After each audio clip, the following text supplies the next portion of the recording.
तर बघा शेतकरी मित्रांनो, नमो शेतकरी योजनेसंदर्भात अत्यंत आनंदाची आणि महत्त्वाची अपडेट समोर आलेली आहे। शेतकरी मित्रांनो, गेले कित्येक दिवस नमो शेतकरी योजनेचे लाभार्थी अगदी आतुरतेने या योजनेच्या 2000 रुपयाची वाट पाहत आहेत, परंतु अद्यापही त्यांच्या खात्यावर या योजनेचे 2000 रुपये जमा झालेले दिसत नाहीत। पीएम किसान योजनेचे 2000 आले। शेतकऱ्यांना असं वाटत होतं की महाराष्ट्र शासन देखील पीएम किसान योजनेच्या 2000 सोबतच नमो शेतकरी योजनेचे 2000 रुपये देखील शेतकऱ्यांच्या खात्यावर जमा करेल, परंतु तसं काही झालं नाही आणि नमो शेतकरी योजनेचे पैसे अद्यापही शेतकऱ्यांच्या खात्यावर जमा झालेले नाहीत। तर शेतकरी मित्रांनो, आता चिंता करू नका, लवकरच तुमच्या खात्यावर या योजनेचे पैसे जमा होणार आहेत। पीएम किसान योजनेचे पैसे जमा व्हायच्या अगोदर नमो शेतकरी योजना आणि पीएम किसान योजना या दोन्ही योजनेचे पैसे सोबत जमा होणार अशी मोठी अपडेट समोर येत होती, परंतु तसं काही न होता पीएम किसान योजनेचेच पैसे शेतकऱ्यांच्या खात्यावर जमा झाले आणि नमो शेतकरी योजनेचा हप्ता हा मोठ्या प्रमाणात रखडलेला दिसत आहे। शेतकरी मित्रांनो, गेले कित्येक दिवस आपण या हप्त्याची अगदी आतुरतेने वाट पाहत आहोत। नमो शेतकरी योजनेचा 9वा हप्ता नेमका कधी येणार, या योजनेसाठी काय करावं लागेल आणि कोणत्या शेतकऱ्यांना या योजनेचा लाभ मिळणार आणि कोणते शेतकरी पात्र ठरणार, कोणते शेतकरी अपात्र ठरणार, हे सर्व काही आपण या व्हिडिओमध्ये सविस्तर पाहणार आहोत। व्हिडिओ शेवटपर्यंत नक्की पहा। व्हिडिओ आवडल्यास व्हिडिओला लाईक आणि आपल्या चॅनलला सबस्क्राईब करायला विसरू नका। शेतकरी मित्रांनो, पीएम किसान योजनेचा हप्ता ज्या शेतकऱ्यांना मिळालेला आहे ते शेतकरी या योजनेसाठी लाभार्थी ठरणार आहेत, कारण की पीएम किसान योजना आणि नमो शेतकरी योजना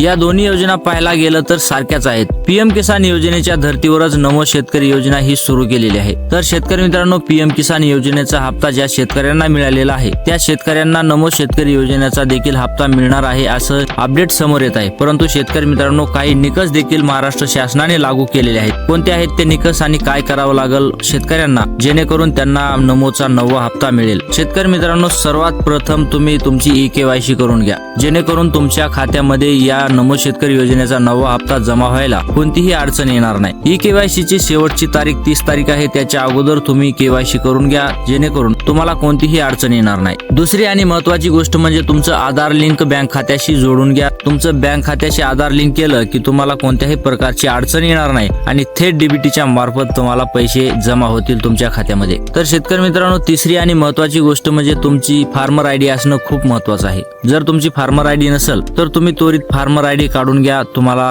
या योजनेसाठी फार्मर आयडी हे अत्यंत आवश्यक आहे। जर तुमची फार्मर आयडी असेल तरच तुम्हाला या योजनेचा लाभ मिळणार आहे, अन्यथा या योजनेपासून तुम्हाला वंचित राहावं लागेल। त्यासाठी फार्मर आयडी काढून घ्या आणि या योजनेचा थेट लाभ मिळवा। तर शेतकरी मित्रांनो, हे सर्व कामे करून घ्या, तर तुम्हाला कोणत्याही प्रकारची अडचण येणार नाही आणि या योजनेचा थेट लाभ मिळेल। तर शेतकरी मित्रांनो, असेच व्हिडिओ पाहण्यासाठी आपल्या चॅनलला सबस्क्राईब आणि व्हिडिओला लाईक करायला विसरू नका। तर भेटूयात पुढच्या व्हिडिओमध्ये, तोपर्यंत जय महाराष्ट्र।